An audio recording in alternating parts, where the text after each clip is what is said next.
¿Cómo están? Buenas tardes. El día de hoy voy a hacer un video diferente, voy a tratar de ser breve. Como habrán visto en las noticias, se ha dado a conocer un punto sumamente delicado, una noticia que pues deja en duda la legitimidad de la Suprema Corte de Justicia, así como de quienes pudieran eventualmente ser sus integrantes, que son los ministros, obviamente, de la Suprema Corte de Justicia de la Nación. En este video lo que pretendo hacer es hablar de la noticia que seguramente muchos de ustedes ya conocen acerca del probable o aparente plagio que cometió la ministra Yasmín Esquivel Moza, ministra de la Corte actualmente a diciembre del 2022, respecto de su tesis para obtener el título de licenciada en Derecho en la Universidad Nacional Autónoma de México. Me gustaría hacer este video porque en este canal hablamos de derecho, me dirijo a estudiantes de derecho preponderantemente, me dirijo a gente que estudia, que estudió o que ni siquiera estudia derecho, y si hablo de esto, pues creo que es importante dar a conocer algunos puntos jurídicos sin apasionamiento, sin banderas políticas ni nada de eso, sino que yo siempre les he dicho en este canal de YouTube que el abogado tiene que ser lo más objetivo posible, tiene que deshacerse de geometrías, de banderas, de ideologías políticas para poder hacer un estudio jurídico lo más acertado posible. No está mal que tú le vayas a un partido, que tú tengas tus ministros preferidos, que tengas criterios, puntos de vista, tengas alguna geometría política de izquierda, derecho, centro, lo que sea, está bien. Lo que no está bien es que cuando nosotros ejercemos la profesión o demos una opinión como profesionistas, manchemos o involucremos nuestra ideología. Eso es lo que está mal, no que tengas una ideología.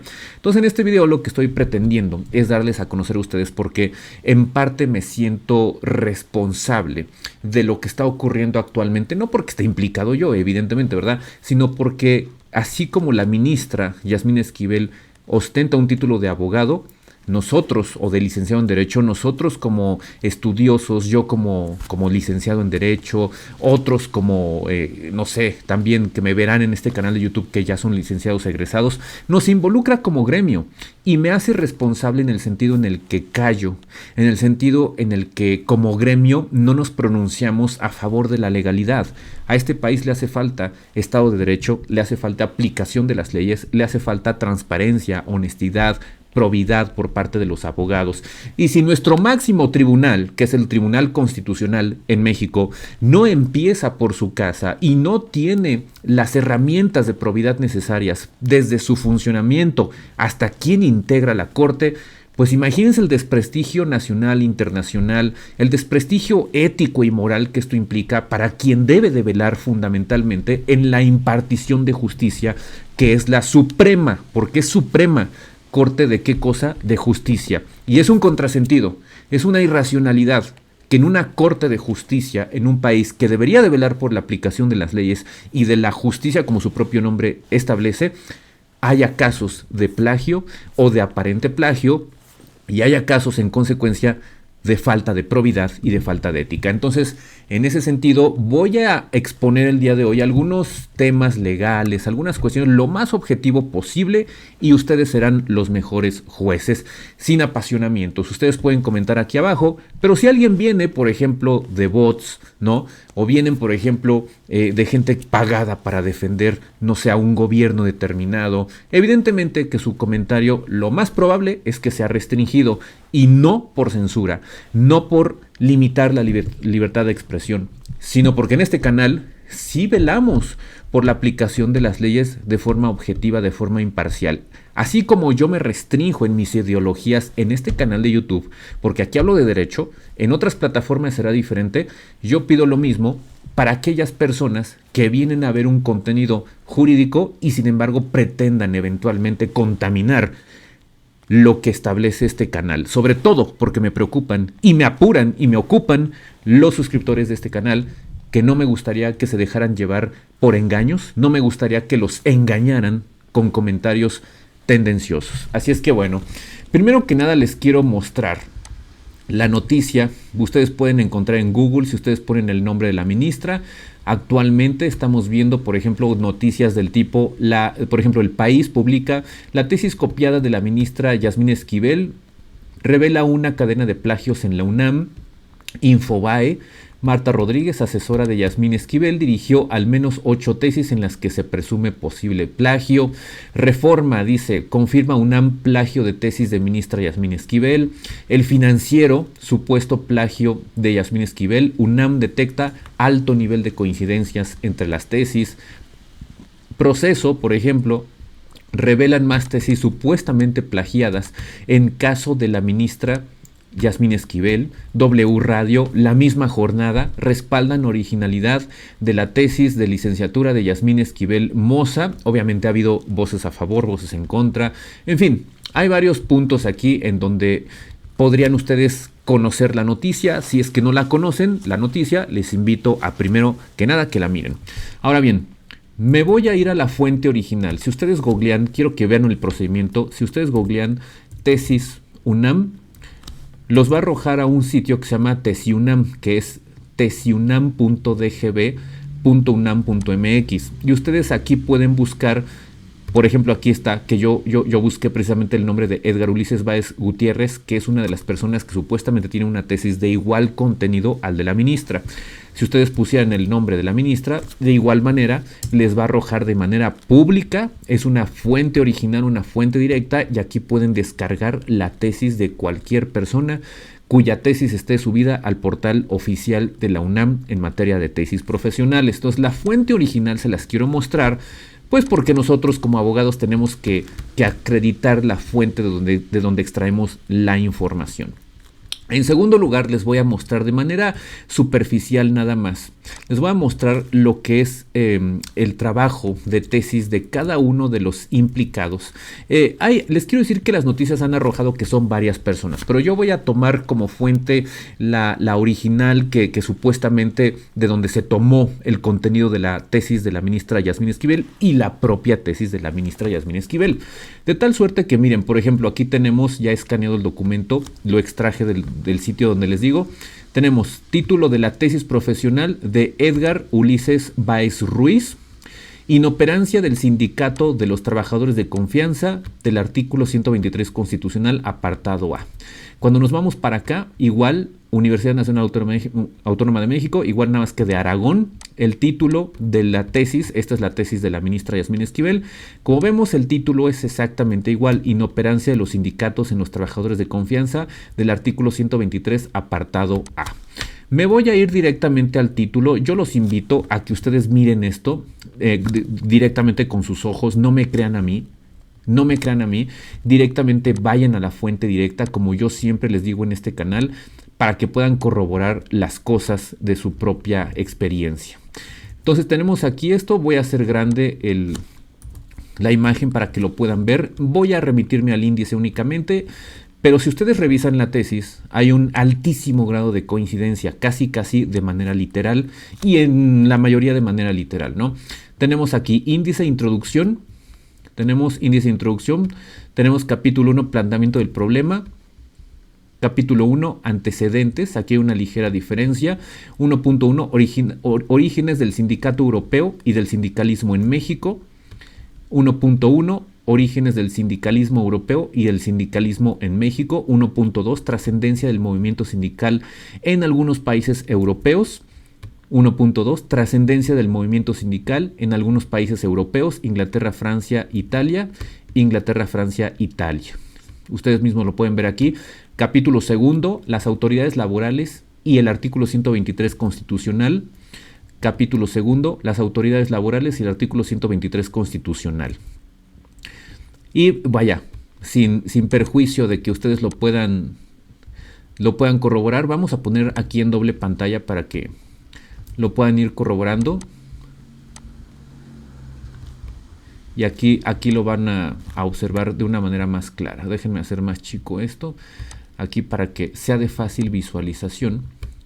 Aquí vamos a cotejar. Lo que estamos haciendo es un ejercicio de cotejo estrictamente para poder nosotros corroborar con nuestros propios ojos qué es lo que está ocurriendo.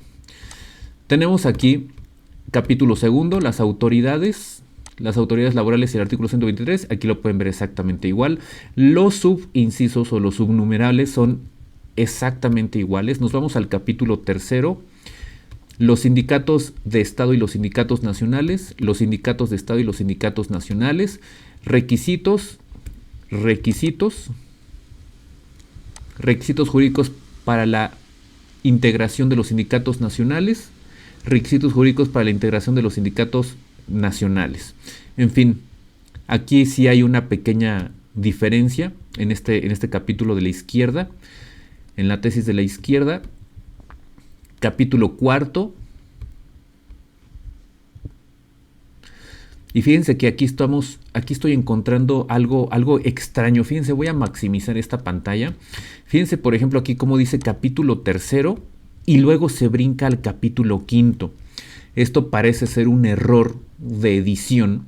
Aquí, a ver, hay que aclarar algo importante. Estamos en la tesis de la ministra Yasmín Esquivel Moza.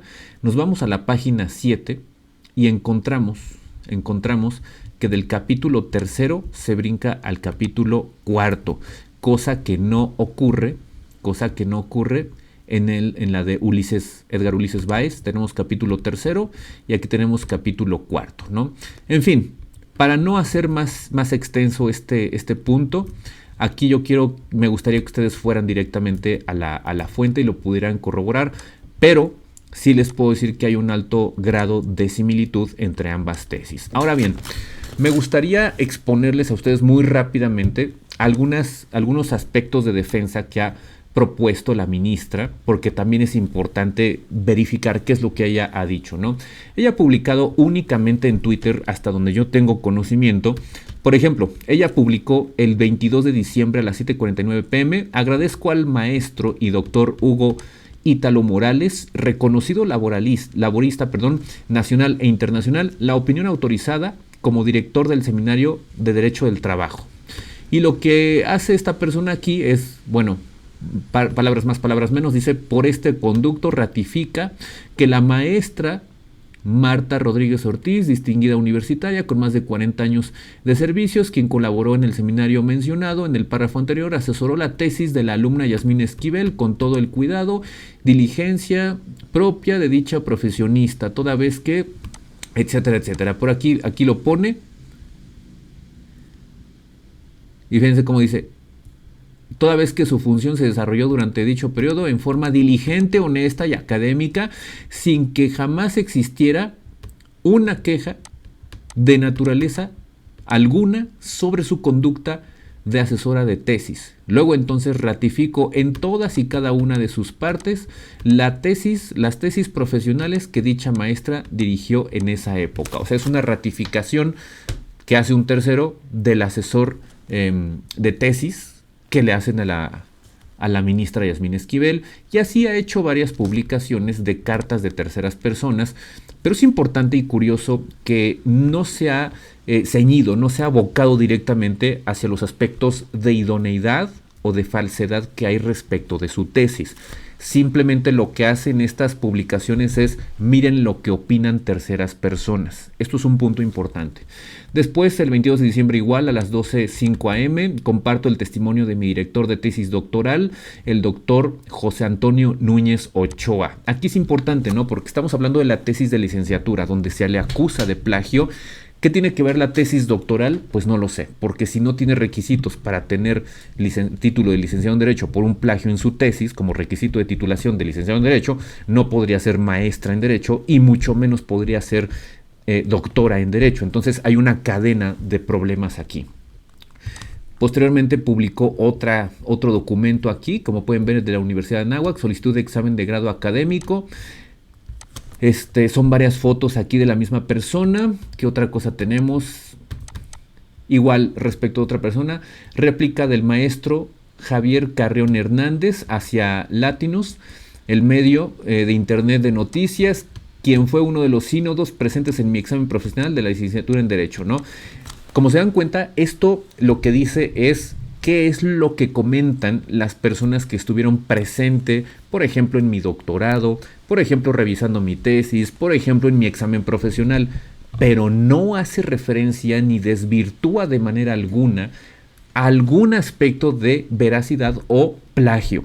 Es decir, ni acredita veracidad ni desacredita el plagio. Esto es muy curioso porque, pues, alguien que trabaja en la corte pues es aparentemente, o que es ministra de la Corte o ministro de la Corte, aparentemente es alguien que domina el derecho. Entonces, simplemente al ver una publicación de Twitter, yo no creo que sea el mecanismo ideal ni el mecanismo legal idóneo para que se desvirtúe algo de lo que me están acusando.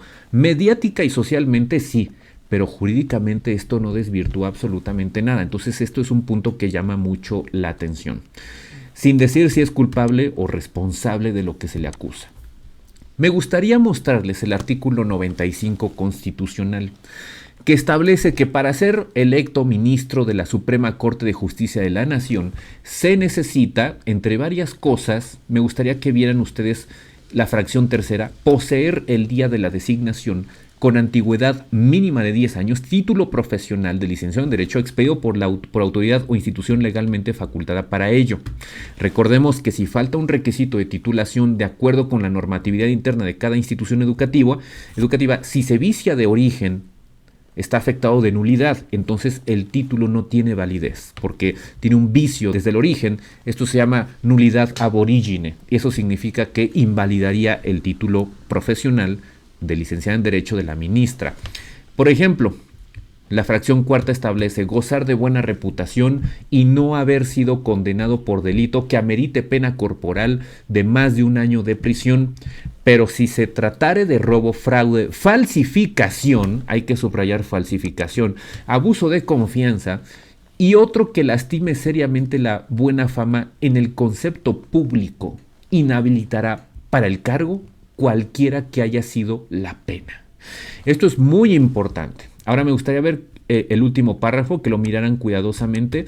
Los nombramientos de los ministros deberán recaer preferentemente entre aquellas personas que hayan servido con eficiencia, capacidad y probidad, hay que subrayar probidad, en la impartición de justicia o que se hayan distinguido por su honorabilidad, competencia y antecedentes profesionales en el ejercicio de la actividad jurídica.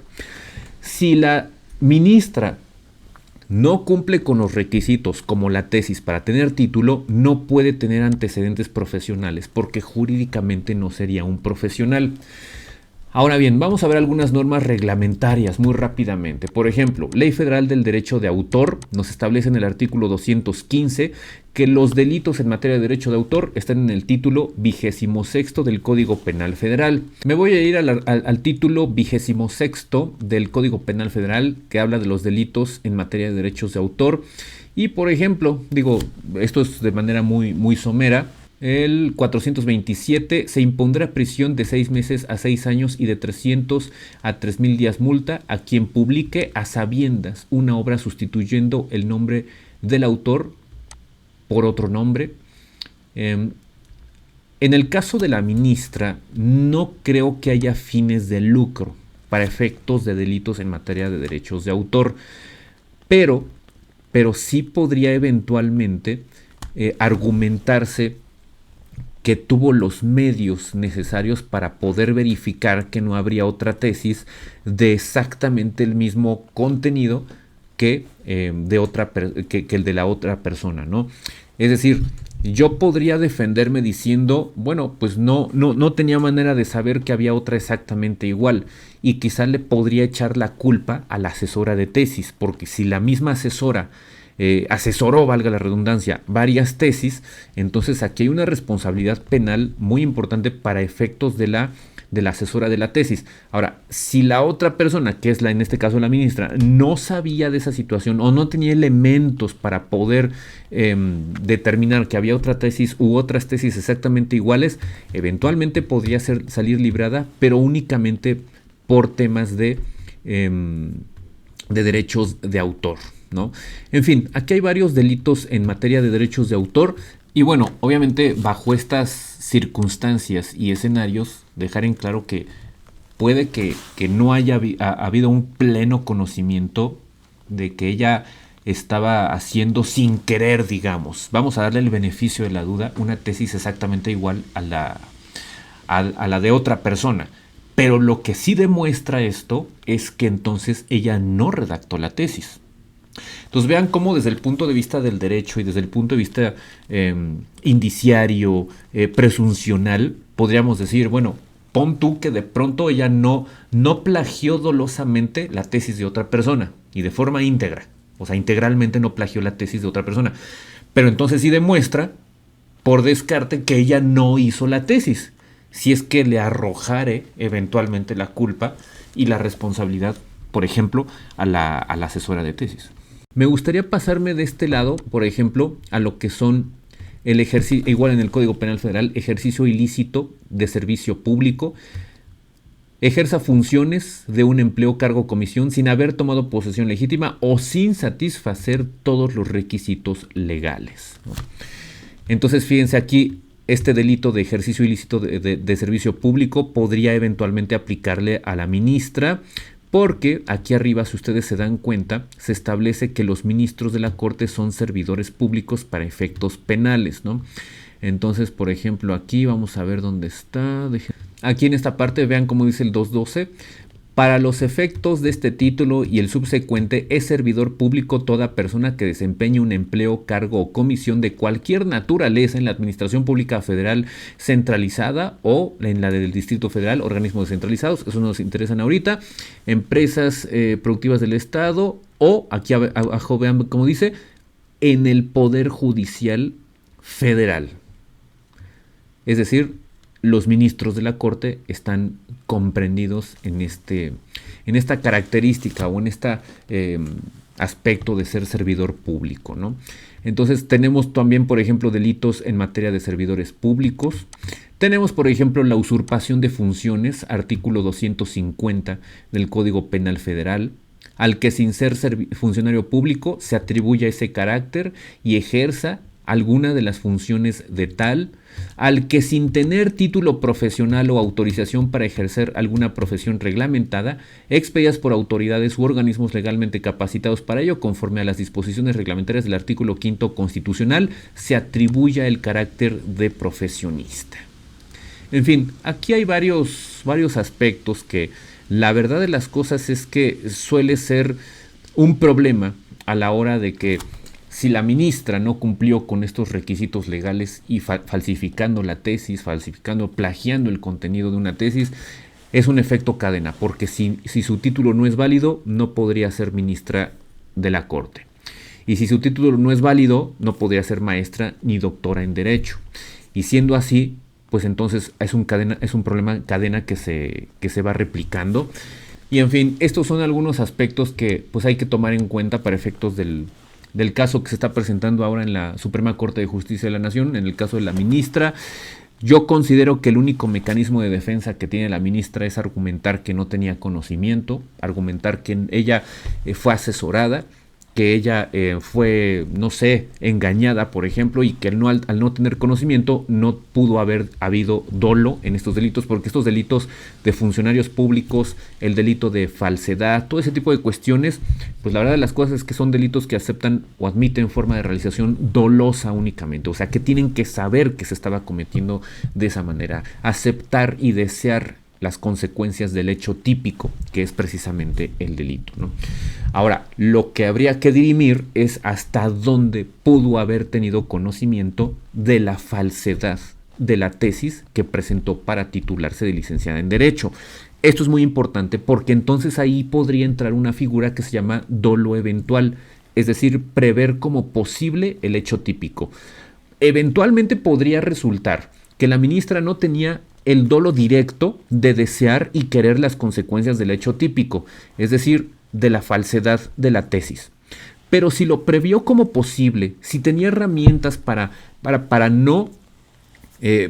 poder darse cuenta que había una tesis o varias tesis exactamente iguales, entonces podría haber un dolo eventual, y con dolo eventual proceden los delitos en materia de derecho de autor, independientemente de que estudiemos si se configuran exactamente o no, ejercicio indebido de servidores públicos, etcétera, etcétera, ¿no?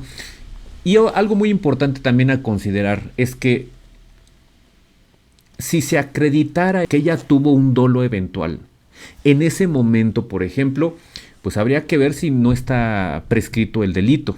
Esto es, en materia penal hay que contar la prescripción porque estamos hablando de finales de los años 80 cuando ella comete aparentemente este delito. Entonces es muy importante determinar que podría estar prescrito ese delito. Pero también es sumamente importante distinguir los delitos que ya podrían estar prescritos y otros que se han venido cometiendo de manera continuada o reiterada, como por ejemplo el ejercicio indebido del servicio público o ejercicio ilícito del servicio público, de facultades, de atribuciones, específicamente como lo acabamos de leer en el Código Penal. Esto es muy importante, pero siempre deberá de existir dolo, es decir, que ella quería y aceptaba las consecuencias del delito, genérica y sencillamente explicado. Entonces, como el aparente plagio se cometió a finales de los años 80, podría eventualmente ser que eso ya está prescrito, pero otro delito no necesariamente estaría prescrito. Ahora, por otro lado, no nada más tiene consecuencias penales este punto. Puede haber aspectos internos administrativos dentro del Poder Judicial de la Suprema Corte de Justicia, ¿no? Específicamente en la Suprema Corte de Justicia, porque independientemente de lo penal, podría ser que administrativamente se le revoque el título. Podría eventualmente ser también que se le revoque en consecuencia el título de maestra y el título del doctorado. Podría eventualmente ser que, siendo así, no podría ser ministra de la Corte. Penalmente puede argumentar que no tuvo dolo, eventualmente, y me remito a los posibles hechos e investigaciones, pero eso no quita que administrativamente se le pueda revocar el cargo por algún tema de inviabilidad de que ejerza el cargo público de ministra de la Corte. Y siendo así, entonces habría una probable nulidad de todo lo que ha votado como ministra de la Corte. Entonces, quiero dejarles este mensaje, no nada más es un tema penal, es un tema administrativo. En el terreno penal puede ser que ya haya delitos prescritos, puede ser que no haya tenido el dolo directo, pero, y valga la redundancia, podría tener dolo eventual para que se acrediten estos delitos dolosos. Pero más allá de eso, acuérdense que está el tema administrativo y es un efecto cadena, que como ya lo acabamos de explicar, la incapacitaría plenamente para poder ser ministra de la Corte. Así es que bueno, ahí se los dejo para su consideración y espero que les haya servido de ilustración este video que acabo de hacer.